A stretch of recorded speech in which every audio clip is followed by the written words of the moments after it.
If you think you know racing games, you ain't seen nothing yet. Microsoft Monster Truck Madness! Challenge your senses. Choose from 4 exciting types of racing. Tournament!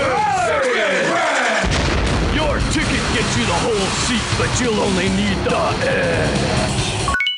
Gosh, dude. Stupid. Oh, just the edge. Yeah. That's all I need. You don't need the rest of your seat. Edge? It's a bad idea. All the time.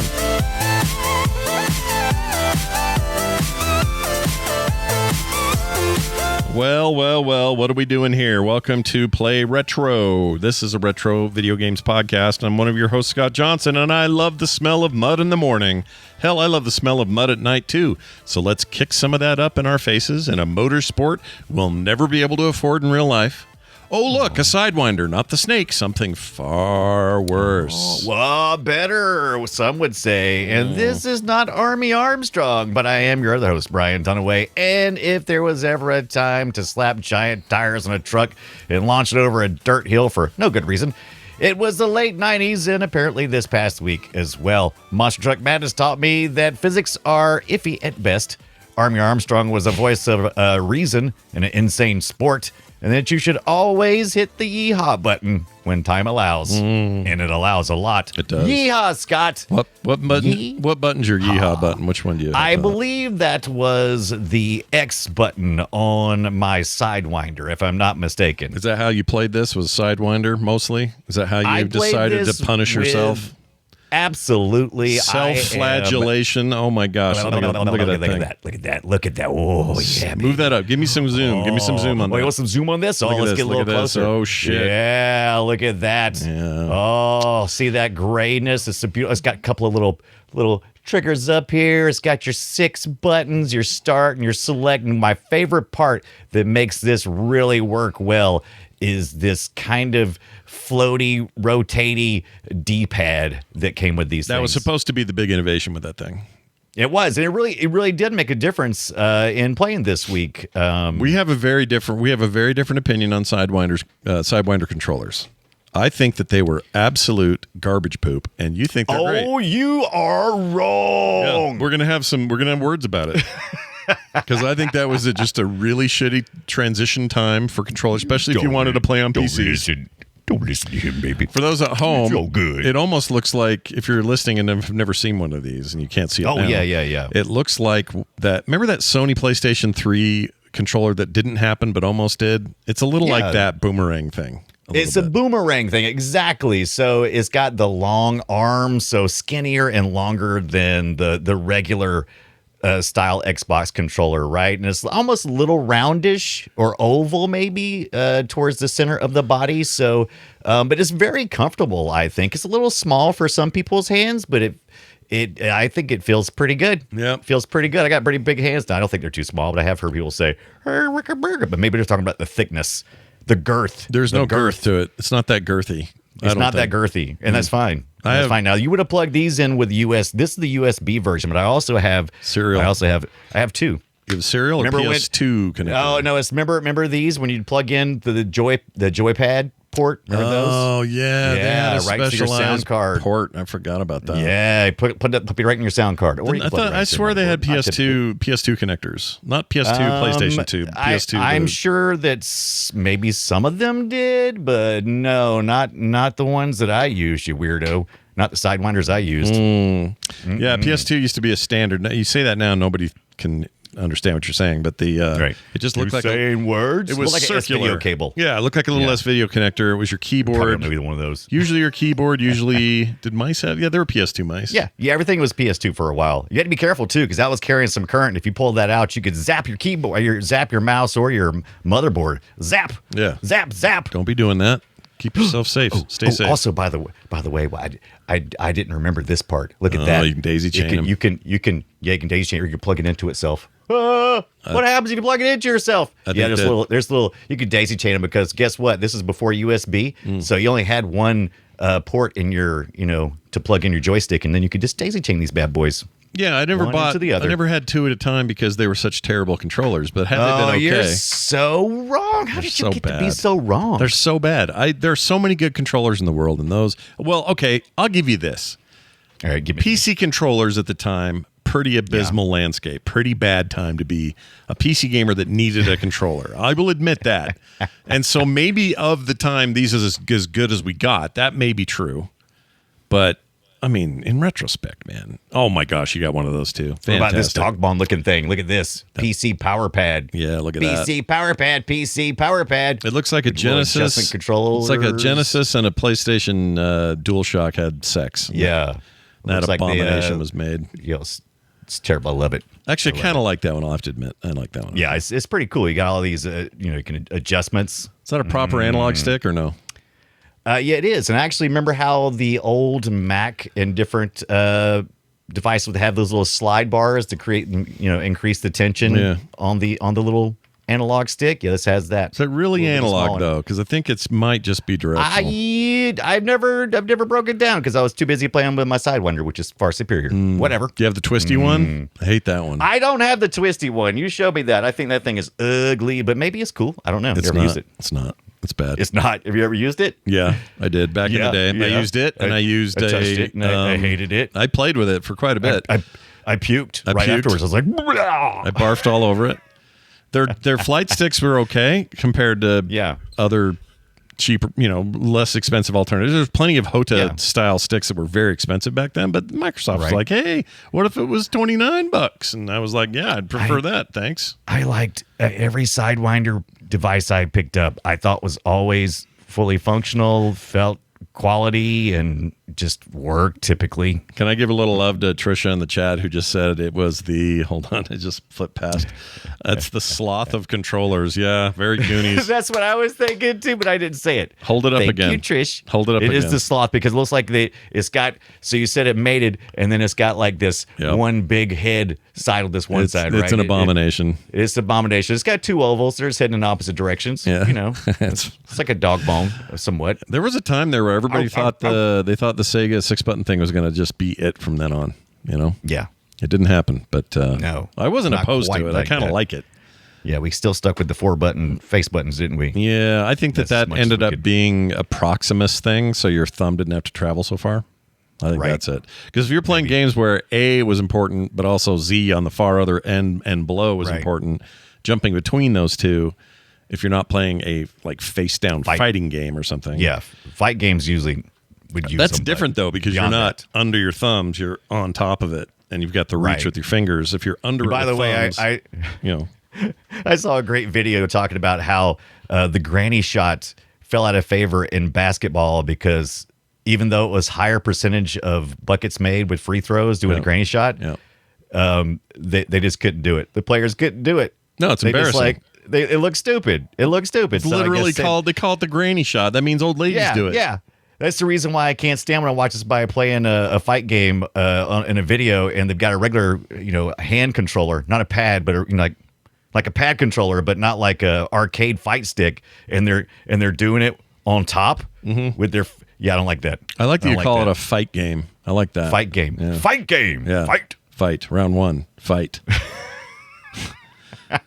Anyway, it's a good time to be alive, everybody. I'm glad to hear you got that. We'll talk about that game in a minute, why it was a big deal. I actually do have fond feelings for the game itself, maybe not how to control it. Although, Game Boy Advance may have something to say about it. Let's just say we found a gem amongst things that I thought I had played already. Hello, Jim. Yeah, not only that, I think it's the best version. We'll talk about that in a minute. Okay. I'll hold it. Toby. Hold it in. Yeah, don't worry. Hold it in. Hold your poop in. Couple of quick things. I played a game I want everyone to know about. If you haven't played this before, it is absolutely a must get and must play if you are a retro fan and if you want to support cool devs doing cool stuff. So back in 2018, a game was released called, The Messenger. And it came out to little fanfare. I didn't hear a whole lot about it. I saw it in places and went, oh, it looks like a fun retro platformer inspired thing or whatever. I knew it was Devolver Digital publishing. Yep. They tend to not publish anything poopy, so that was good. But then I just didn't play it. And during the summer sale, which is going on right now, there is currently a 90% off deal going on for that game. I know, right? Pretty cheap. And I think that makes it $3.99. It's normally $20. And this thing is amazing. Think of like if you like things like Ninja Gaiden, other actiony side scrollery business, this is that. And it is very, very good. Now, I also will say, if you don't like how difficult Ninja Gaiden is or was, then good news. This is not that difficult. It is relatively passable the first run through. They do encourage you to do a New Game Plus mode, and in the New Game Plus mode, things get very, very hard very quickly. But the first run through is not like ridiculous or so hard you feel like you're going to die. Right. I like this a lot. I'm having a blast with it. I haven't finished it yet, but it's got a lot of really neat stuff, some fun humor. The retro vibe is real. Like it is real. It's available on Steam and Switch. I believe the Switch version is also on sale, but I did not go verify that. But this thing has let me see, the reviews are high, like 92%, 93 for recents. I think or alls. I think I played this for the Boob Show. Did you play this podcast? I want to say we played this for the Boob Show. I don't remember that at all. Yeah, maybe you did. I loved it. Yeah. I don't have memories of things. Well, I mean, if you didn't play it and I played it, you probably me describing it to you probably did not do the justice that you just got from it. I'm sure I just blew it off. I was like, Brian's opinion. This is some stupid shit. He likes a Sidewinder, for Christ's sakes. Yeah, that's a big piece of shit, crappy controller. But anyway, get it while it's hot, because that Steam sale ends, in a couple of days?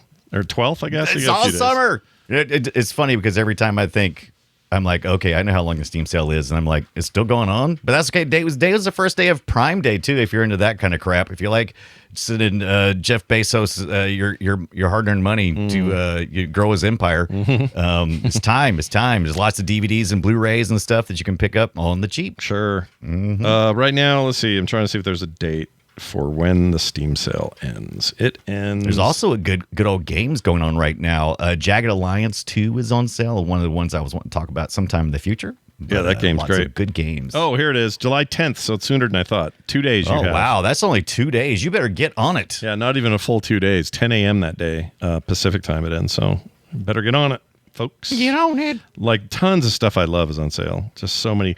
Freaking Valheim's 50% off. It's only $9. Oh, that was a good one. I love Valheim. Yeah. That's a good game. It's No Man's Sky, $23. Got that one, too. Like, on every platform I could get it on. Yep. Some really good, like, newer stuff. Metaphor ReFantazio, which I really enjoyed last year. $41, usually $70. Like, get it now. What was that again?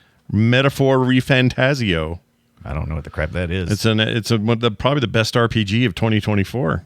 Oh, I missed out. I gave it my game of the year in 2024 on the Core podcast. Hell yeah. The Core podcast. Don't listen to that crap with John and Bo and Scott. No, I'm just kidding. I love that show. Lots of 90% offs. Ooh, is the new Tony Hawk out today? Hold on. Hold on.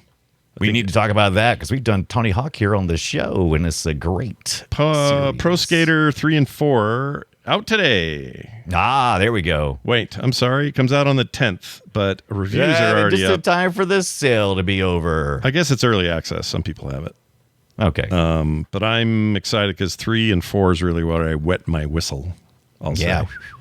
I like saying that over and over. It looks like a real nice remaster. So if you like the last one, different devs this time, but it looks like it's pretty consistent. And the only problem I've heard is that 4 has a ton of music tracks that got yanked because rights holders didn't let it happen. So. I'll just make a playlist on Spotify. Deal with it. Yeah. You'll do it yourself. You'll make up for their jackassery. Yeah. Or YouTube Music or Apple Music, whatever my preferred choice is that week. Brian, it says here you got something cool from a friend of the network, and I happen to know this person's in the chat room right now listening. She is. Yeah. You probably know that person is before Tank Girl in the chat. So there you go. Look at this thing that the very talented Trisha made for me. Does she know there are 2 of us on this show? Oh, she does, but you're a jerk. No, I'm just kidding. She wanted to send the prototype to me to make sure it was cool, right? And I'm like, yeah, cool. No, I'm just kidding. I see. I see how that is. But look at this thing. It's beautiful. It's a Game Boy made out of like this foam material. This is big. Is my head, and she was kind enough to do the Kid Me logo, which is that's my little avatar online, and we got the nice Play Retro stuff on here, and she sent me some extra stickers. But this is actually fun. It works. It really does work. I'm just kidding. It doesn't work, but it is way cool, and it's got this nice green back. She knows. She could have put some white lights in here, but no, she's all like, I'm going to make this thing authentic. Yeah. It is a true whatever scale it is to upscale this thing. But man, we've always got this most talented people in our freaking. Put that on the wall, dude. It is going on the wall. It is going on my wall. You know what? If I had that, I wouldn't even need a gravestone when I die. Put that there. That's not a bad idea. Yeah. Bury me with it. I love it. I love it, Trisha. That's really cool. Trisha, thank you so much for that. It took a little. There was some mail snafus around here for some reason. It took a long trip, but it finally arrived. I watched that thing for probably a week and a half. It seemed like, if not longer, just watching it go up the state, down the state, and it was always like within an hour drive. But it was just like, hey, we should. Maybe they found out at the post office was looking at it and passing it around. Hey, send this up to Charlie up in North Carolina. Let's let him take a look at this. They were like more like Trisha Threve. Nope. Right. Nope. Not gonna do that. Send it to Hawaii or whatever you do. Well, anyway, that's awesome. Very cool. Look at that. She got all the right buttons too. Look at that. She's got A, B, it's super accurate. When you first held it up, I went, "Where the hell did you get this supersized?" Yeah, I know. Game This is Boy. big. How'd you get? Yeah, no, it's. But she didn't send me batteries with it because she said heat, and I was like, okay, fine. I'll just use my own AA batteries then. You got Fine. AA's, you got rechargeables and stuff. You're fine. Yeah, I got tons of batteries. It was great. He's I'm got- glad because that was actually one of the things I was worried about. Because like, ooh, did they think there was like some batteries or something in there? Maybe that's the reason why I got Could be. sent somewhere. They get weird about that stuff. They don't want you Yeah, they shipping do. that. Yeah, Yeah, you got to put a sticker on it. dirty bastards.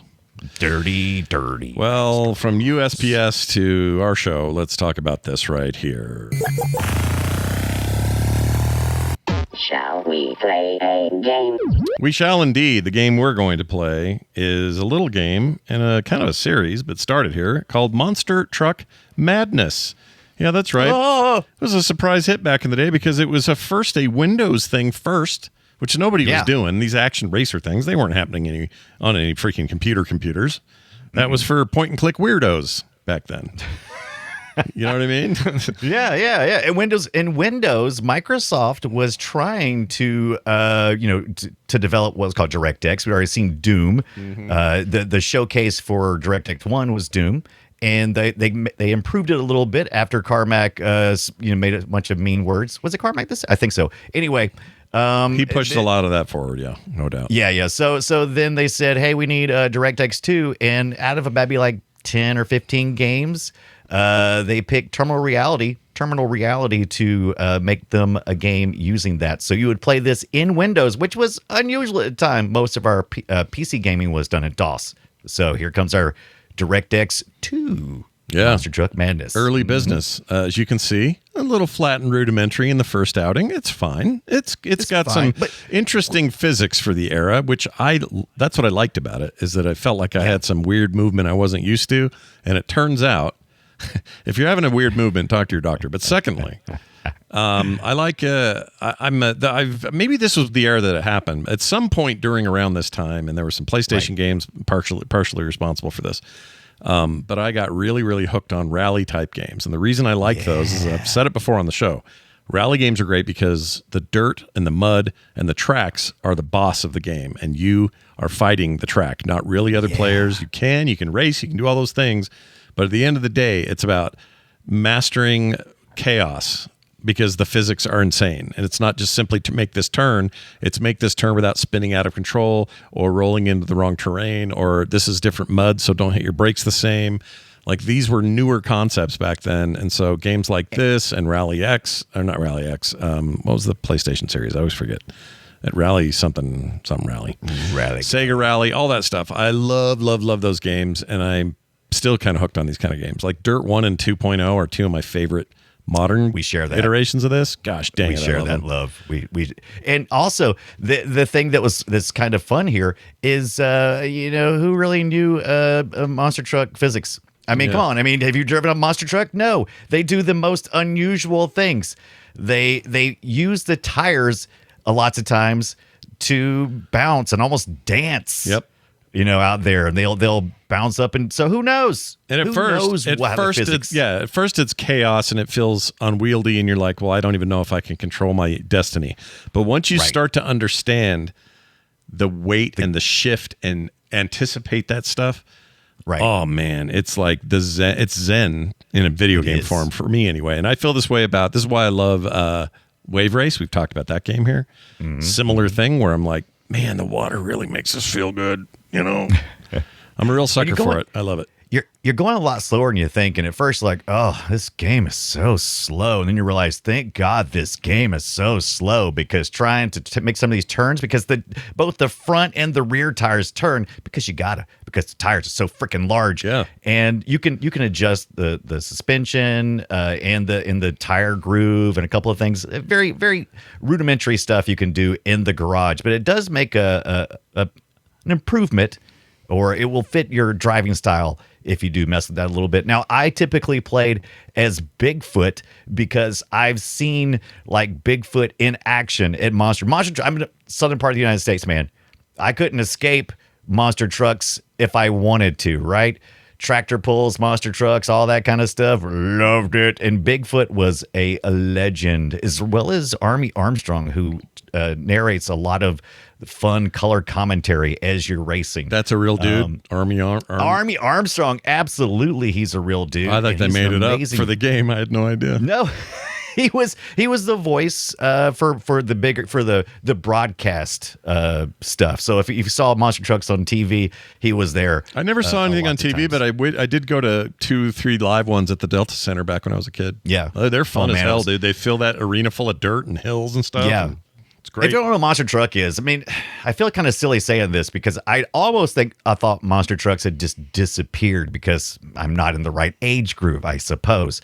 So I'm looking, and it's really still pretty popular. I don't know if it was as popular as it was at the height of monster trucks when I was growing up, but it's still pretty big, including the finals. I think was up in Utah. I think I sent you that. Yeah, it was happening last recently. Weekend, 4th of July weekend. They did it. They had a couple of really rapid fire things here. We had the X Games. Boy, one weekend. The very next weekend, we had the monster truck rally stuff. Yeah, and then this weekend, I'm going to see Superman. So really, just a big 3-part epic. Love it. I love when the monster trucks do the Superman too, and you can do that lots in the X Games as well. Yeah. Now, is this Tommy Tinkerson or whatever his name is I'm following here when he's in the blue Bigfoot truck, or is that you? What are we doing here? Did I send you videos of race? I can't remember. So yeah, that's always me. Any video you see of. But is this supposed to be Tommy Tinkerson or whatever? I mean, absolutely, Tommy Tinkerson is right in there, and he's. No, you're supposed to take on the role of the driver. So whoever you are when you take that. Now, if you were racing against him, it might be the driver. But yeah, for our purposes, that's Brian Dunaway. For our purpose, yeah. I'm finally getting to fulfill my dream of monster truck driving and doing some things that you didn't see a lot of. And look at how many different angles you can hit this from. You start out the game inside the cab of the truck, instrument panels and all that stuff. Look, they switched right there. Good timing. That was a really good timing. We'll just say we did that. We made that did that on purpose. We're making the videos right now. Yeah. So then you can rear close cam, rear chase. This right here is this is the view I did most of the playing. Typically how I race. Now I know some people have different opinions, but with my trusty Sidewinder in hand, I did just that. And I suck. I'm not as nearly as good as I remember. And that's about. That's how it is, though. Don't worry about that. Don't worry about how good you are, because these games are a little unwieldy. I'm going to go ahead and say it. Yeah. The formula got better over time. By the time 2 rolled around, they tightened a lot of that stuff up. Right. And I would argue that off-road games in general these days, they're works of art compared to what this was. This was a very early stab at this stuff. So and the monster trucks now are just works of art as well. Got a lot more fiberglass going on. I think they used to put, I don't know if this is a fact or not, but it felt true. Back in this era and before, it was real trucks just modified with big giant wheels and giant suspensions and roll bars and all that kind of stuff. And I think most of it now is primarily just fiberglass around some custom frames and stuff, but I don't know that for a fact. I'm sure Monster Jam fans and people out there who watch monster trucks all the time are probably going, "You're an idiot. You don't know what you're talking about." But as a game, this was my fave, man. I didn't have it right away at my house. I went to a friend's house who had introduced me to Monster Truck Rally. Monster Truck Madness. And he had the Sidewinder, so I had to get a Sidewinder too. And he also had the steering wheel and brakes and stuff. Oh, no, that's cool. Yeah. That was also Sidewinder branded, wasn't it? I'm not sure if this particular one he had was Sidewinder. I was talking with him earlier this week. Hey Chuck, to see if he could recall. I don't think he came to the conclusion. But yeah, we would play this all afternoon. This is one of those kind of games that had like a menu loading screen with some just wild music that we just left playing in the background, and we go do stuff, build speaker boxes, wherever we're doing at the time, soldering some mod chips on some PlayStations, and then we would come back over and take a hit off of Army Armstrong. You haven't played any audio from Army Armstrong. Do you have any? I don't know if I have Army any Armstrong? of his voice. We could find it in the video here. Just probably pick any point in the video. He is just color just commentary always and yapping? all over. All right. Yeah, and I love how the trucks sound too. Here we go. Snakebite has finished the race. Is that him? Yeah, that's him. Now, let me tell you what's Snakebite has funny. finished the race. I love back in the day when it wasn't very smooth with those transitions. So it was always like, Right. trying to think of a video or like a football player, Steve Young. So it'd be like, okay, so it'd be like Steve Young goes back to pass to Jim Rice. You know what I mean? They didn't know what they were doing. They had to predict, right? And they weren't predicting very well. And it's like, we haven't ever done this before. How many clips do we take? Yeah. I don't know. Yeah. Do we have them say it? Ooh, it always makes me tired when I think about that. You ever listen to ads on the radio, and it's like a artist and they say your local radio station? Yeah. I'm like, holy crap. That means they had to go through and like name drop like 600 radio stations in a day. They did, I'm like, yeah. That's insane. Literally how they do it. Yeah. And it's supposed to make you, the listener, this is why they think everyone in any position of power or media influence thinks everyone is stupid, because they think what that does is have people go, Green Day said the name of my town. And they think it's special. It's not special. Right. They said it 400 million times, and by the time they were done, Billy Joel Armstrong wanted to kill somebody. Right, he wanted right. to get out. Wake me up when September ends, he says, and he left. Right. He's like, I'm out of here. Yeah. But hilarious. But I love Snakebite, Bigfoot, just any of these large trucks, the Boogie Van, the Carolina Crusher. Every time they say it, it makes me feel proud. I'm from the Carolinas. A Carolina Crusher, Gravedigger, and Overkill, Power Wheels, Rampage, Samson, Wildfoot. There were so many foots, by the way. You know what this is like? This is like barefoot wrestling, but kind of better. It's good because guess what happens later on? We get some NWO. We get some Hulk Hogan, Hollywood Hogan stuff going on in the monster truck. The worlds collide. He's all right, he's a poop, but yes, that's cool at the time.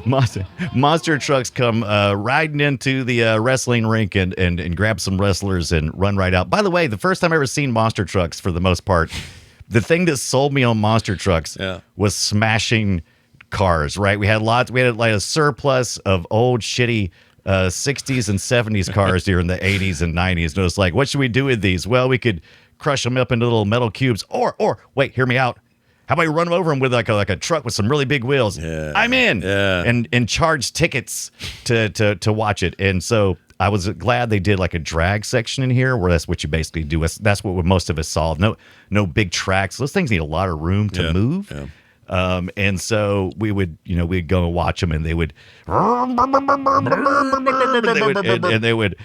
just crush cars. And meanwhile, they're just bouncing all over the place. And they do these nose bounces. And you're like, oh, he's gonna flip over. And you're like, no, he's gonna save it. And then he bounces right into the stadium, and everybody's screaming, ah! Yeah. It's just. Do you know what it is today? It's Nitro Circus does this today. That's their whole thing for existing. In fact, my sister lives just in front of where the Nitro Circus founder lives. Right. And those people, this is apropos of none of this, those people know how to do fireworks the night of the 4th. Holy shit. Do they do them and get done with it and move on with life? No, it was just all night from like 4 o'clock to like 11 p.m. Oh my God. Nonstop over there at the Nitro Fireworks Circus. madness. Insane is what those people were. Real quick, here are all the Sidewinders ever made right here. This these is are the all controls the here models. that Scott is talking about. All the models of different Sidewinders. Always is super confusing even to this day because you have to say, oh, I've got the Sidewinder gamepad. You know, which one? It's like the version 1, I think. I don't know, maybe 2. They had a I got a Pro. Sidewinder. What are you talking about? They got a plug and play gamepad, which I think was the USB one. That's in the 2000. 98. That's the USB one. It only works 98. Doesn't work with Windows 95. Found that out this week. Go ahead. We got the Dual Strike. We got the Sidewinder Freestyle Pro. Ooh, you ought to see, with the Freestyle Pro, I think that was the twisty one. That was the twisty one. There's a way cool one, this a Pro that's like silver and it's kind of like, it's all askewed and stuff. I've really been trying not to order one of those. They were so busy trying to make controllers, they should have taken a minute and make something to beat Steam eventually because they didn't know that was coming. You know what I'm saying? Well, what about the Steam controller? Well, I mean, that was shit too. You're not going to get me defending that thing. That thing sucks. Oh, you don't have to defend it. I defend it because I think the Steam controller is perfect. It's for terrible. Use case. That's just because For its you. use case. That's because you are. Whatever. Let me tell you what you Whatever. are. You are an apologist for bad things sometimes. No, and it's I'm not an okay. apologist. It's okay. I'm not an apologist. Tell me you don't like your Steam Deck. I love my Steam Deck. Then you know what? You just got all you got is a larger version of that. They just wrapped a Steam controller around that thing because it's got the two little pads and everything. That is so not the case. Let's compare those real quick just for fun because that is not correct. Now, did they maybe learn something from the failures of the Steam Deck? Sure. Or I would argue they learned successes from the controller. Of course and you would. Implemented it. Yeah. Of course you would. I'm not an apologist. I literally think the game, the joystick, or however you want, gamepad, however you want to define it, is very appropriate for specific things, and it's not a good. It doesn't work for general, 90% of what you need. It doesn't work well. It's not a good general controller, but it is really good at some of the things they had to try to accomplish. That's is not they were great, trying though. to figure out. They were trying to figure out how to port all. When you see Steam Deck compatible, the work was put in with this thing to try to figure out how to make those That has nothing to games do work. with Steam Deck compatibility. It has to do with like graphics, GPU settings, and translation. Has nothing to do with the has controller. to do with the game. Oh, it has everything to do with the controls of If it. your game works on a 360 controller style controller, your game Most works of the time, on a Steam Deck.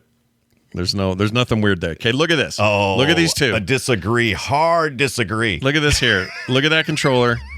One analog stick. Huge mistake. Right. If they'd have put two sticks on here, problem solved. Right. This other stuff is cool and usable for certain things, but having one stick, huge mistake. Stupid. What does the Steam Deck have, Brian? How many sticks? Right. One. It's got one stick that's usable and then one that's absolutely trash. What are you useless. talking about? They're both Look at that one workable on the- sticks. They both But work. if you're holding it by the top like that with both your fingers, both your thumbs on the sticks, geez, it's almost going to fall out of your hand. How many times you dropped yours? Here's what's funny, listeners. I could have come to Brian and said the opposite. That the Steam controller was awesome and that the Steam Deck's layout was bad, and he'd be defending the reverse.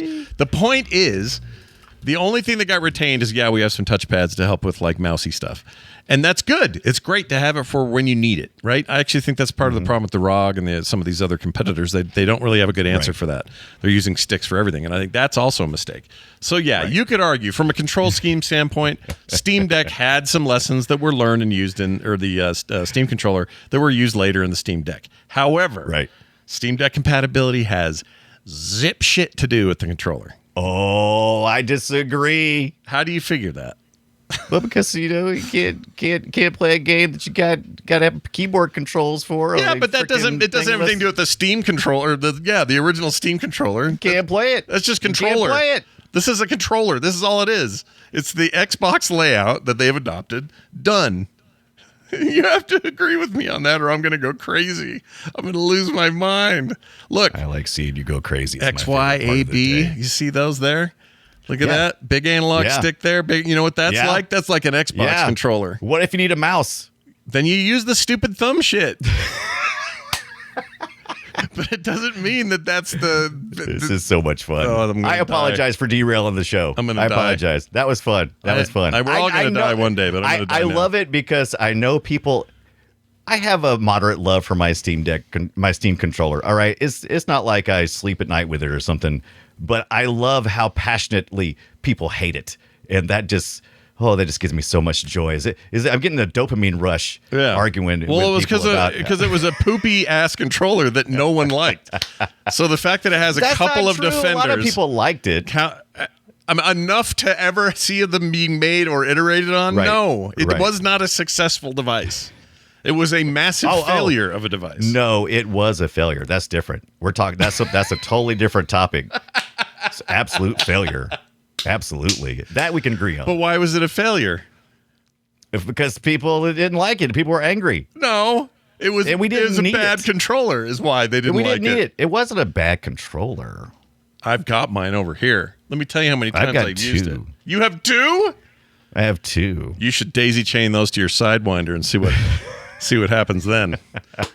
All right, we're going to move on to 2. Now, 2 is a big sequel because 2, in my opinion, is where the thing peaked, at least in the 3D realm. Okay, we haven't gotten to our GBA stuff yet because that's a whole other conversation. But 2 comes out in what, 98? Looks like, yeah. Correct. Comes out in 98. 98. Terminal reality once again at the helm, at the wheel, you might say. Aha. Published by Microsoft. It was on Windows 95 and 98. This had a bunch of stuff, including improved graphics, which you will now take a look at. I'd argue it's a little N64-y, but it's at least got some terrain differences, which I really like. I like the hills and the jumps and the changes in elevation. I think this was a really important upgrade for the series. Absolutely. And what you're looking at right now is best case for Monster Truck Madness 2. You would definitely have had different experiences with this game. This person is emulating 3DFX or is using 3DFX, and it looks pretty sexy in comparison to how I played it back in the day before I got a daughter card. Voodoo 2. Oh yeah, baby. Oh yeah, look at this. And also, they're playing the area. We've got a lot more trucks, and they're playing the map that has the train on it, and a lot more commentary too. By the way, listen. Yeah. See if we can get him talking. Come on, Army. Come on, Army. It's a little more subtle. It's not Firestone. It's not as over modulated over the top of everything, but it's still there. They may have done some adjusting to the volumes. Mine was more balanced, but that's I don't know. I don't know who did this video, but they did. It looks good. However they were playing, it looks really good. Yeah. But the train was always coming around. This one's the checkpoint one, so you have to like get from 1, 2, 3, 4, 5, and I think you want to be ahead if you can on each lap. I think get points based off that. But there's always a train a coming. Yeah. And it just like constantly gets in your way and disrupts the path. And or you also think you can jump through it if you hit it just right, if you get the timing right. So you definitely benefited from the more you played this game. Not only would you learn how the truck handles, but learning the maps, even though they look really rudimentary, the timing was really important if you wanted to be successful. Yeah. How you stuck landings so that you could turn into them and cut corners better. That mattered. Yeah. Yes. And it's just a better looking game. Skybox is better. Trees and foliage look better. There's still some pop in. Right. It's a little more fade in than pop in, but it's all right. It's much better. The draw distance was not very good before. You were just lucky if you could. Everything was flat in the other one. Yeah. Skybox. We were also just learning. We didn't know. We're still getting used to what the hell we're doing with 3D, and this was another early attempt at trying to get that stuff down. But it was still pretty good. Yeah, it's faster for sure. That's the other thing I noticed. A much smoother, speedier feeling game. As far as nostalgia goes, Monster Truck Madness, the first one is worth a look and a play. It has multiplayer if you wanted to play that way. I think the second one has multiplayer as well. That's a fun little way to do it. But other than it's almost the first one almost feels like a bit of a tech demo for DirectX. And the gameplay is okay. It's not fantastic, but man, Monster Truck Madness 2 nails it. And it's the reason why the community still builds, maps and adds more trucks and that kind of stuff. You can still find a couple of updates. You can install this on a Windows. You could install it on a Windows 11 machine previously, but now Windows 11 has taken out the compatibility mode stuff that you used to could just easily access immediately, and now you have to download it separately and create like a profile kind of thing for it to work. I got about 90% there and was like, I'll let the community figure this one out. Yeah. And I noticed the archive's got a pretty good set for all this. If you want to go get it, so go get it. That's another problem right now with playing Monster Truck Madness 1 or 2. You're going to have to either buy the real disc off eBay, or you're going to have to find some abandonware places, or maybe some archives of the ISOs. These would come on a CD because that's where the music and stuff is at. That's where Army lives, I believe. AVI files, by the way. Remember when CDs you'd have like little AVI files you could pop open and watch the videos, because they would play the AVI files in line with the game, but then you also could watch them outside of that. And I used to love trying to dig through without unlocking that particular video, right? You could just kind of dig through the CD. Well, we hadn't gotten to that point where everything was compressed and formats that were not readily readable, kind of like music was on the wipeout discs and stuff. You could just rip it or take it to your car or whatever. It was different. And you may and during this time you also had this weird thing that I really hate looking back on it. Is a mixture of native desktop windows intermingled with full screen gaming windows, and they kind of pop back out and in and out, and screens constantly resizing and doing all kinds of funkiness. Yep, not my favorite vibe either. Right. You know, if you don't like that, maybe you also won't like the blurry nature of the direct follow-up in 1999 called Monster Truck Madness 64. Holy schmoopy. This thing is not a very pretty game to look at in 2025. However, I had this game, and I thought it was pretty rad at the time. But it's got all the kind of the hallmarks of your N64 era. Big, blurry textures, bad draw-in, everything feeling a little fuzzy. Yeah, this is Monster Truck Madness. Yeah, this is based on Monster Truck Madness 2, but it is kind of its own thing as well. Yeah. It's got a little bit of maybe battle type racing, or almost kart, not quite kart, but almost there, with pickups where you can get some nitrous, or you can shoot some rockets. And you're racing around like ancient ruins and stuff. It's just like they definitely go a little more creative here, which is, I don't know, a thing you used to see a lot with Nintendo ports. They'd be like, hey, we can have a little fun over here and do something crazy, a little different. Yeah, Nintendo is always like, but is it fun? And so they might change the gaming mechanics and not lean so heavy on the graphics. Now, you probably lived in one of two worlds. I don't know many people who had the N64 version and the PC version. You were either usually in one camp or the other. Scott says he had this one. I never played this one even once. But I could certainly see the appeal. I had two. I had two in this. Those were the only two I had back in the day. Right. So. And you would have this one was unique because the multiplayer on the PC version, multiplayer was, computer to computer. And on N64, they were pushing, this was the first Nintendo console that had the 4 ports for the N64. Right. So you can have 4 players split screen on this game. And I did look at that. I thought that was kind of cool. As a matter of fact, they definitely reward you by, if you're going to be racing against other couch co-opers, you definitely want to be able to harass them, right? You want to be able to, hell yeah, yeah, that's half the fun, right? That's most of the fun, almost all the fun. Most of the fun. Because you lose a lot. You lose a lot in 4 players split. You usually ended up losing frames. You lose texture quality. You lose distance. You lose all friends. You lose friends. So all you're left with is like, quit looking at my screen, dick. I mean, that was basically it. Now, in addition to, they had some of their own little tracks, but they were also tracks that were similar to the other game as well on the PC.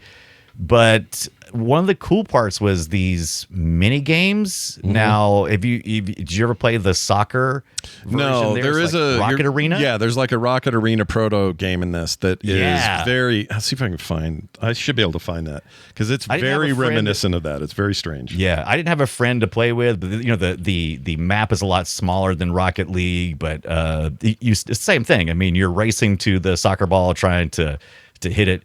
But Rocket League. This is proto Rocket League. I was like, is this the first time this has showed up? I'm like, surely they didn't do it here. I think this is it. Let me see. Drive. Is that the Oh no, PC? this is That looks like the somebody. PC version. Yeah. Oh, they must be a mod or something. Yeah, I don't know what this is. This is That's not it. That looks like the PC version of Monster Truck. Oh, it is. that It that is the version? PC version. It says there's a secret soccer field. You have to go find it. Oh, there's a secret. I never unlocked that. Is it this one? Interesting. N64. I think this might be it. Let's see. Let's skip ahead. Come on, Rocket League. Yeah, this is it. So Yeah, look at that. Basically, they made a Rocket League game before Rocket League made a game, and I've never heard whether or not the Rocket League guys were like kids and they were playing this, and they just decided one day they were making a game based on their favorite mode. But I wouldn't be surprised because it is Rocket League as hell, dude. It is Rocket League. And then I'm also going, is this the first time we've seen Rocket League kind of gameplay, or was this also hijacked? I don't know. I was trying to this was Edge of Reality, the developer. Mm-hmm. So we're not doing the Terminal Reality. We're doing Edge of Reality, and Rockstar helped publish this game. And I think there was also involved with the development. I'm not 100% sure on that part, but that was what one person said. I love that when I was searching for that, one of the results is our current live stream. It's of our Play live Retro. stream. Yeah. Man, we are monster trucking it. we are awesome. we are hitting the algorithm. For all those people out there searching right now for Monster Truck Madness, they just found us. Yeah. Welcome, everyone. Monster Truck Madness. Welcome to the program. It's good to have you here. Yeah. This one goes a long way towards improving gameplay. Like there's like a King of the Hill kind of mode. There's a tag mode. I love the fact that you can pick the weather and the time of day, which can be a little daunting, especially like if in the graveyard, which is a really cool map. It's basically how foggy do you want this to be? That's how foggy and how dark. How hard do you want to make this game? Yeah. How much should this look like Turok the Dinosaur Hunter, or how much should it look like GoldenEye? Right. And I think with this one, and it might be thinking about the Game Boy Advance one. I know on the Game Boy Advance one for sure, but I think also in this one, based on the truck you picked, was the performance. There was no garage or anything like that. You would just, if you liked the Bigfoot or the snake bite or whoever, you would just that's where you would be. That's where you'd live. Yeah. Yeah. That's good stuff. No customization in the garage, though, and a lot simpler on the visuals. The visuals were like, I think that says Bigfoot on the back. Like it's super blurred out, so you really can't tell. But it's fun. Yeah, it's cool. If the fidelity visually really is much better in the PC Monster Truck Madness 2, but the gameplay, the action gameplay is much better on the 64 version. I agree. You could argue as the physics were maybe tighter on the PC2 version. I'm not sure. I would argue yes. Yeah. But I didn't play the 64 one this round. I only watched video because I played it back in the day. So I can't really compare it head to head, but I have a feeling that the PC version was a little tighter on that front. Yeah, I had a lot of fun. Many hours spent on Monster Truck Madness 2. As a matter of fact, I thought I had played tons of Monster Truck Madness 1. And then in my playthrough this past week, I'm like, no, I played it a bit. I might have just even played the demo, and I played the crap ton out of Monster Truck Madness 2. Remember when you were just all about demos? Remember that? Dude, I'm still about demos. It's according to where I'm at in my life. It's like there was a time like trailers. There was a time then where you were like, I'm just getting the demo. I'm getting the demo. Yeah. Hey Brian, you play this game? I played 12 demos. Like whatever. That's how it was. So occasionally I will get obsessed with a game. Yeah. And then I will go, I'm not doing that again. So World of Warcraft was the last place that I obsessed. I mean, I spent years. Yeah. What you playing, Brian? Same thing I play every week. Yep. And so when I got through with that, I was like, nobody's getting their, teeth back in me again. I'm gonna play a demo's worth of everything. You're never going to be a one game guy ever again. That's what you said. No, I'm not doing that. I'm not. Screw you guys. That's kind of me now too. I can't dedicate everything to one game. I can't do it. No, I've tried to go back to try to do it again. It's just hard. It's just like different time, different part of your life, different priorities.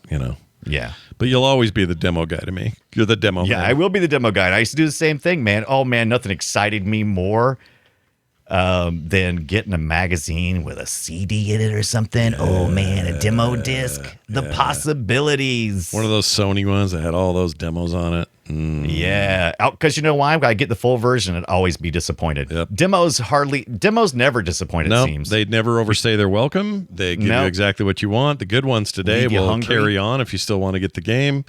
Yeah. Some of them are meaty. Like certain JRPGs, newer JRPG style games, they'll go on forever before you got to buy the game. So you might this one trick game developer studios hate. That's why clickbait is. Yeah. What's the one thing developed? We found it, and you'll be surprised at the answer. Why do game publishers hate this guy? Yeah, click here. No, don't do it.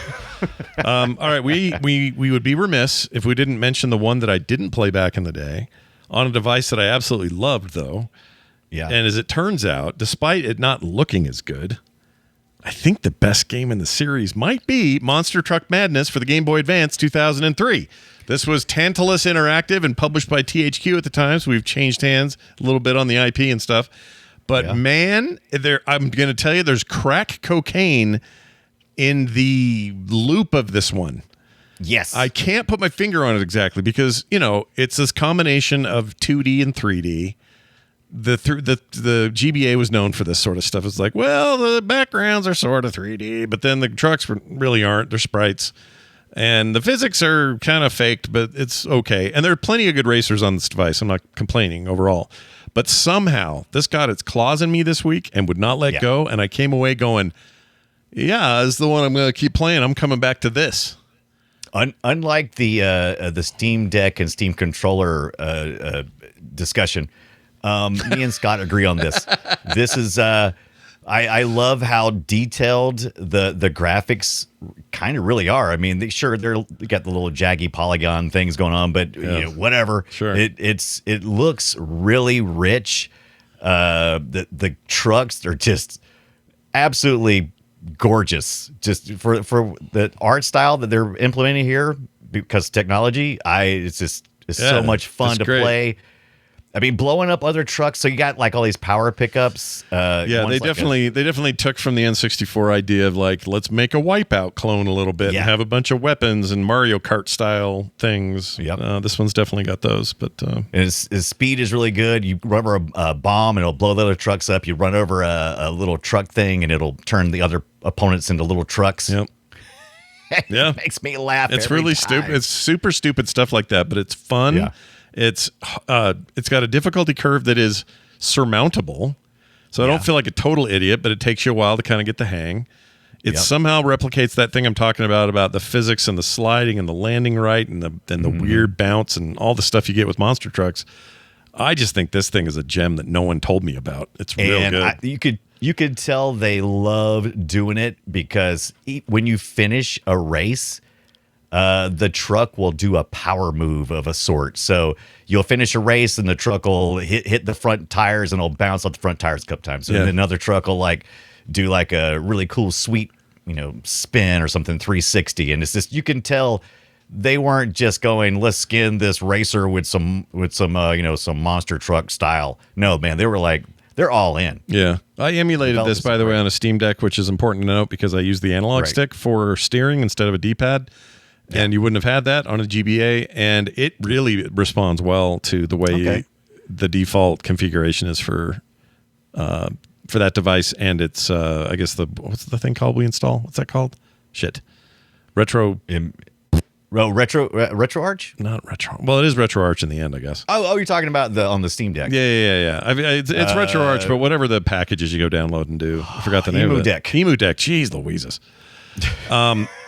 Yeah, the analog stick is real good here. Yeah. It feels like it was made for it, weirdly. It was surprising. Yeah. I tried the same, except I used my Steam Deck, my Steam controller, and it was slidey with that little pad thing. It just didn't. Oh, yeah. See, the little pad, it's a garbage pad. That's what it is. And it's really terrible.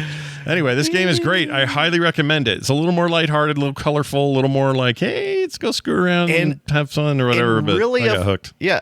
Pretty affordable on eBay. The Game Boy Advance games are still fairly abundant and fairly affordable typically. They made a lot of with them. exceptions. Yeah. They made a lot. There's not a lot of rareness to these games, including games made by Rare. Yeah.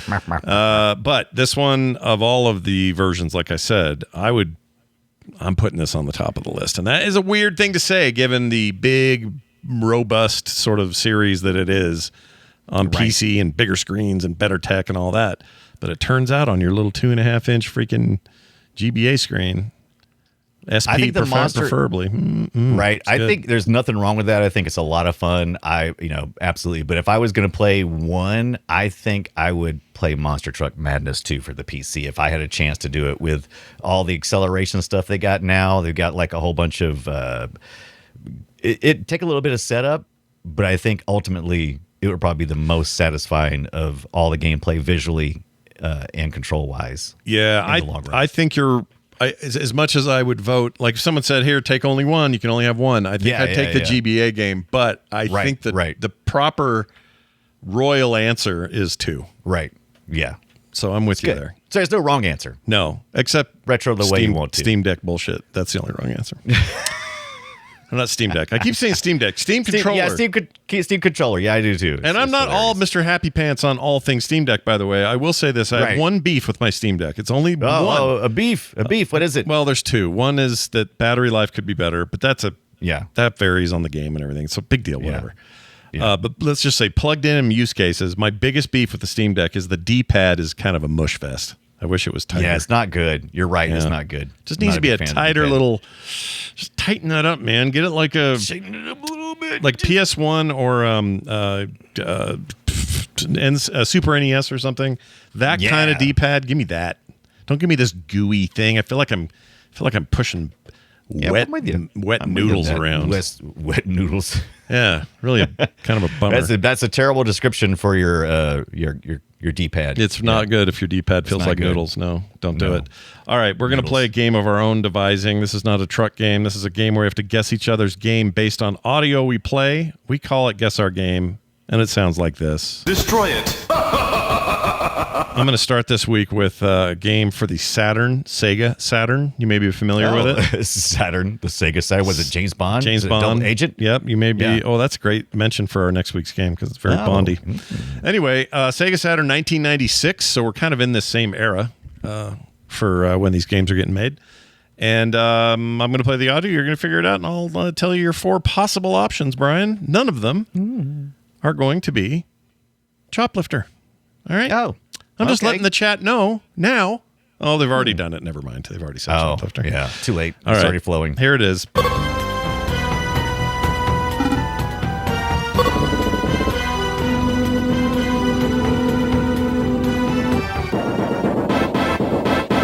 Man, this is Sega Saturn as F. Big time. This part right here. Here we go.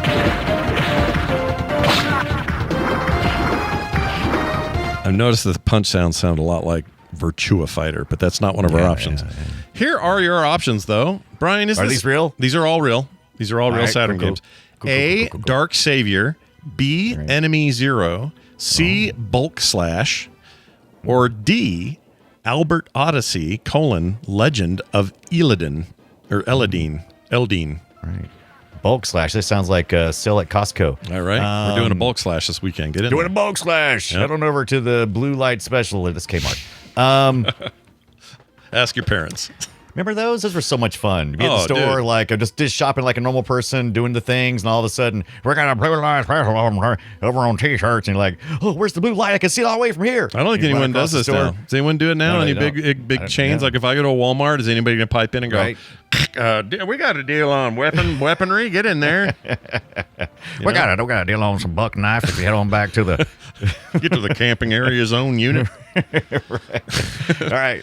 So I got Dark Savior, Enemy Zero, Bulk Slash, Albert Odyssey, Legend of Eldine. That last one, I can't believe that's a real game. Yeah, it is though. Yeah, Bulk Slash, Dark Savior. How about B, Enemy Zero, Total Stab in the Dark, like a Blue Light Special at Kmart. All right. These all, by the way, all these games are considered very good Classics. And underrated. Okay. But that also might make it a harder question because they're underrated. That usually means they're less known about. So I admire your chutzpah, and let's see if your choice got us where we want to be. Is it B, Enemy Zero?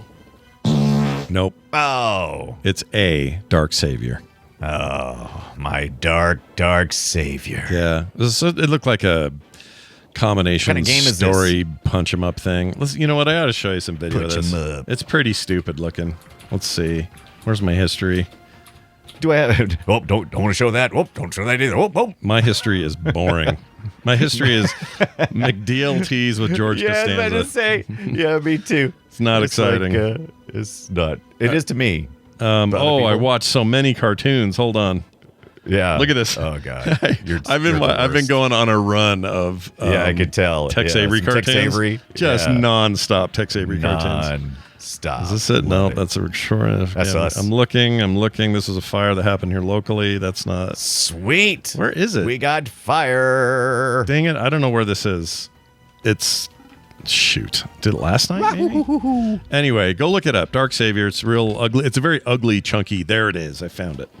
Yeah. I found it. Here you go. Look at this thing. Oof. Right? I love that. That's got, was it Skycadia? What is the game you played? What's that right? Dark Skycadia, Savior. right? Very Skycadia sounding, but it's, or looking, Right. but it's, there's a lot of this. So, like, these dudes having a little conversation. It's a lot of this, a lot of story. Apparently, this is something that people rave about and think is a good game. It looks like an amazing game. I'm down. Why don't you listen to me once in a while? You're stubborn. I know you are. I'm just trying to fulfill your duty. I thought you were talking about me saying I wanted to play it. You're reading the text. Hilarious. I thought I was getting serious there for a minute. Oh, geez, Scott. Jeez, I'm sorry. I chose this moment on the air to call Brian out. Look, dude, I'm so sick of your crap. That's really funny. Anyway, yeah, Like, this is it. I knew it was coming. I knew it. Finally, here it is. that is a garbage looking game, but apparently people really like Yeah. it. So check it out. I'm down with that. Brian, let's talk about yours. Sweet. Give me my platform and my year, if you don't mind. Hey, I was already playing some Monster Truck Madness on the N64 in 1998. I mean, why not do some more gaming and see if I can't find some cool audio clips? All right. Well, let's play this clip here.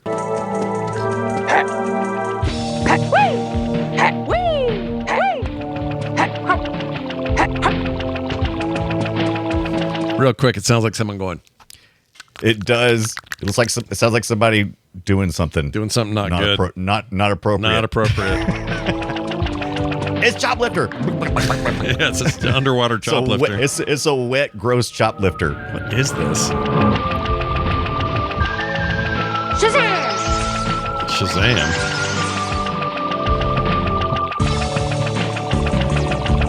I don't know. Give me my 4. What do we got? All right, here we go. We got 4 choices here. We got A, Chameleon Twist, B, Glover, C, Banjo Kazooie, D, Mischief Makers. Okay, I'm going to take C off the list. I don't think that's Banjo Kazooie because Kazooie does not sound like that.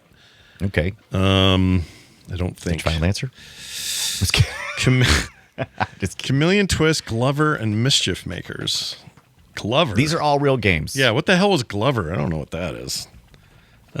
See, he's a lover. He's a lover. He's the Glover. He's the Glover. Mr. Bombastic. Mr. Made out of plastic. Mr. Glover. All right, I'm going with A because I don't know. Chameleon Twist, Stab in the Dark. Did I get All right, it? Chameleon Twist. That sounds like a great game. Unfortunately, it's not this game. Damn it. What is it? Oh, you were so close. You were right on the Glover, who's obviously doing just terrible things to himself in this. What It's is a puzzle platformer. Oh, okay. Tell me more. Yeah. But it was a puzzle platformer, and it was a glove, a little white glove, and did your little platforming. Here he there is. and Look at him. Slap some balls around. Oh, he runs on the 2 middle fingers like the hamburger Yeah, helper like the guy. hamburger helper guy. Yeah, exactly. Yeah. Oh, I could get into this. Yeah, I've never played it, but I've always wanted to. It was on my list. Matter of fact, I was hoping one day maybe we could get to it. This would be a fun little. I mean, it's super unknown, right? Nobody knows this game, but I think so, I knew about it before I looked it up, but did you? You had heard of this? I'd never heard of this. I had, but maybe sometimes you don't see my YouTube history. I would play this now in like a modern engine version of this. Let's go. Yeah. By the way, you said shoplifter underwater, which was great because I had forgot to mention when I played Monster Truck Madness 2? There is a part where you can get your truck stuck in like underwater, like in a pond, and they modulated Army Armstrong's voice, and it sounds like he's underwater. Perfect. It's great. That's what you want in life. That's fantastic. It's perfect. This guy that you keep saying who I should know, but I don't. I don't know that guy. Army Armstrong. Yeah, I'm sure he's really great though. That part I'm sure of. All right, well done. We did that. We both lost, and that's just a shame. But it doesn't mean we can't make up for it here on the back end. And welcome a game to Retro. That's right, 20 years since Killer 7 for the GameCube came out, July 7th, 2005. So yesterday, 20 years ago, we received Killer 7. It's that weird game. It was described as thusly. It chronicles the connection between two men whose intertwined paths develop into a tale of revenge and altering personas. Face off. Do you guys remember those guys? I remember Killer 7 being pretty good. I remember thinking it looked really good. I had fired it up not that long ago, and I said, "Oh, I got to come back to this." So it's a really cool looking. Yeah, this was made by Grasshopper, who was a Capcom published thing, though, right? Let's see.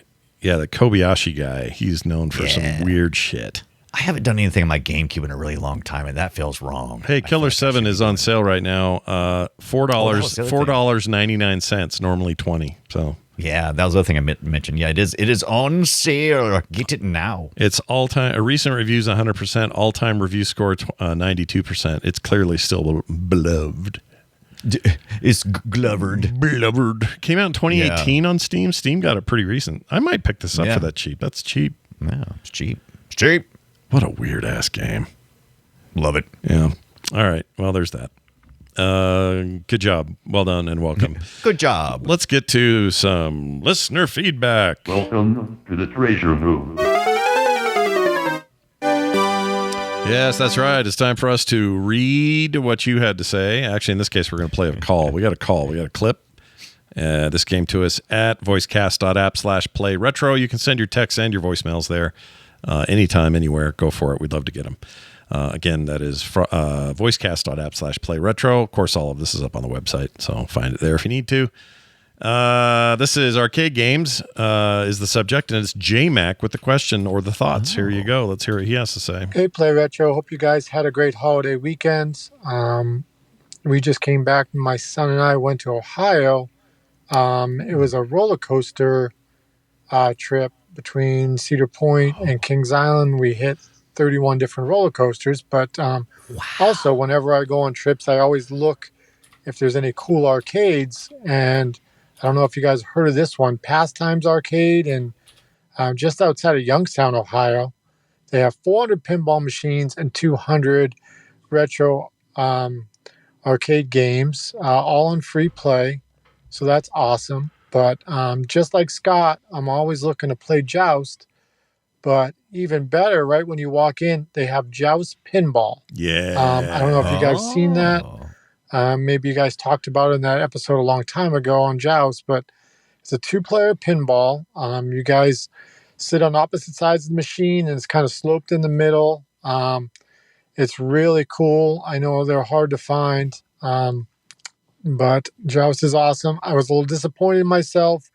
I only got the 3rd highest score on the regular Joust machine in there.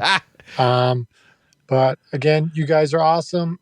Check out Joust Pinball, and see ya, J-Mac. All right. I've only ever seen photos of Joust Pinball. I've never played it. Yeah, same. They're very rare. Let's see. I'll find an image for the chat here so you guys can see it. I just saw it just now for the first time. It is a weird deal. Like 2-player head-to-head funky-ass pinball. In fact, it's hard to get a good photo of one. Here we go.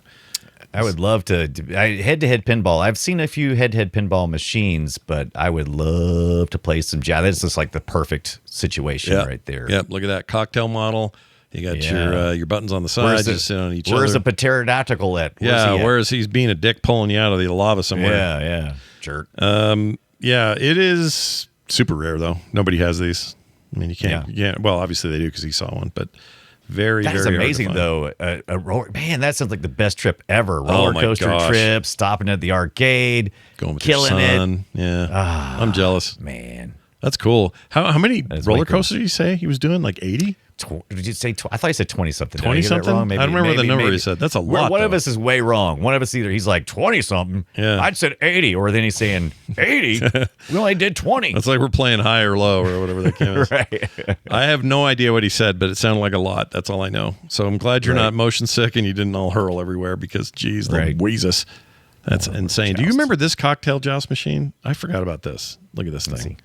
Give me it. I remember seeing this once. Never had Oh, one. yes. Where you sat on the same side of the cocktail. Crazy. Have I seen this in real life, or I just remember the photo of that one? I can't remember, but man, that looks awesome. I think I saw it somewhere arcade-ish. How Maybe- beefy is that thing, man? It's so wide and low to the ground. That thing could take a RoboCop out. I think it's pretty cool. So I searched for joust and I got this guy.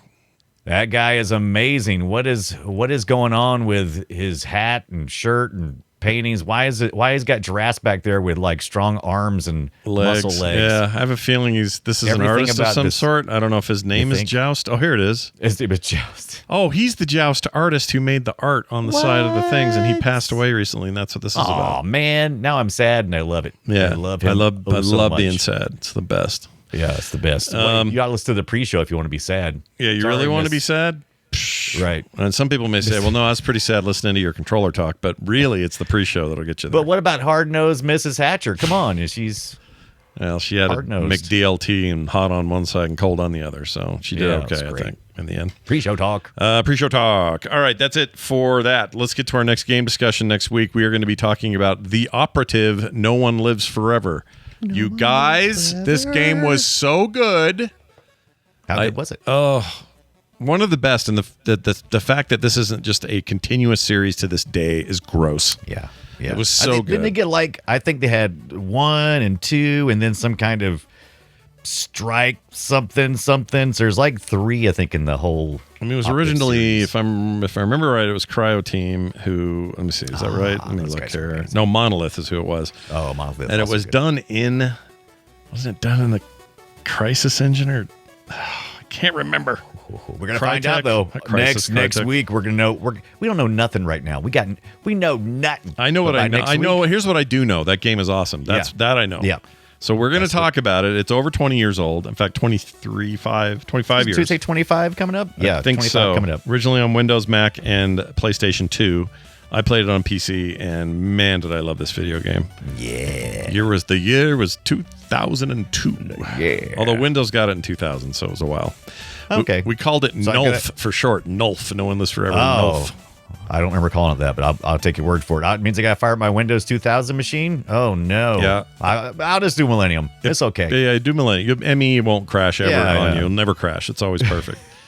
As you can see, though, they were going for like a very 60s Bond girl Yeah. vibe thing. The female Yeah. protagonist. Today they'd call it woke shit, but back then it was just The a girl. operative. Yeah. Yeah. It's really, really good. For some reason, they call it the operative : no one lives forever. But in the art, it's Yeah. always no one lives forever, and then the operative is tiny. So Yeah. I don't know why. I thought it was called No One Lives Forever as well until I looked it up and I was like, wait, this is the operative. Okay. Yeah, and I think the second Yeah. game they just went straight with No One Lives Forever 2. Yeah. I could be wrong. right. But anyway, very good stuff. We're talking out. about it next week. Big feelings for that game, and we'll share them right here on the show. Also want to thank some folks who support us on Patreon. Recent people like David Southard, Matthew Hackney, and TNL Nick. Yo, yo, yo, TNL Nick. Yo, yo, yo. Yeah. The naughty list, Nick. By the way, when I was at that concert, I Yeah. noticed at EDM concerts, everybody does this a lot with their arms up to Okay. the beat with their finger like bounce? that, and they bounce. All right. And I said to 3 or 4 people, "Why is that? Why do we do that?" And What- none what of is that them about? had an answer. None of you? No. Well, I mean, were they? Remember when you used to do this? You slap your Flap finger them? like Yeah. that, you pop it. You pop your Yeah. one finger. You hold it out like. I had a pop, pop, I had a pop, pop, friend pop. that could go whap, whap. I just moved so loud the whole school. Yeah, could yeah, hear it. yeah. yeah. Yeah. That That was a can't good be time. good for your They fingers. should do that at these concerts. You see him lately? Is he like this? Is he like, like Mom said, there's going to be bad things happen to you? Did he like His fingers all 3.5 inches longer than the rest of his fingers. Yeah, I don't know. But this thing they do at these concerts, I don't get it. Yeah. And no one can tell you. me. I think they're all Is that a stoned. point? Is- I think they're just Yeah, stoned. exactly. I think. What's up, man? It feels like a stoner move. It really does. Like you're like, spin the record, man. Yeah. Spin the record. It was a Deadmau5 concert, so lots of beats, Yeah. and people just going, and everyone's all woo. They had like Molly coming out of their face. It's just not good. Anyway, that'll be next week. The Operative, No One Lives Forever. Please be there for that because we're looking forward to that one. Okay. And I forgot to mention, I forgot to finish out the whole Patreon thing. You'll get no commercials ever. You'll get pre-show content every week, and no Lieutenant Yar. Also, other monthly benefits. Brian and I watched a lot of cartoons. Ooh, do you want to put one in today? What do you think of that? We talked last week. We had out quickly last week in a RoboCop episode last week, but I did drop the archive collection of RoboCop, the animated series, if we're interested, or we can do something totally different. We should do one of those. Let's do the pilot of that. Maybe do it. Let's do the pilot of that. I like that. Anyway, we're sticking trash. Chat, wave. live chat people, you can stick around and be a part of that if you want to. Everybody else, you can go, F off and then watch it later if you're a patron. That's going to do it for us. Patreon.com/playretro. You can also find us at frogpants.com/playretro, and all these links and ways to contact us and all that stuff's there. One place to go. All the stuff is there. Big thanks everybody for listening. That is going to do it for us. Please go play something retro, and we'll see you next time.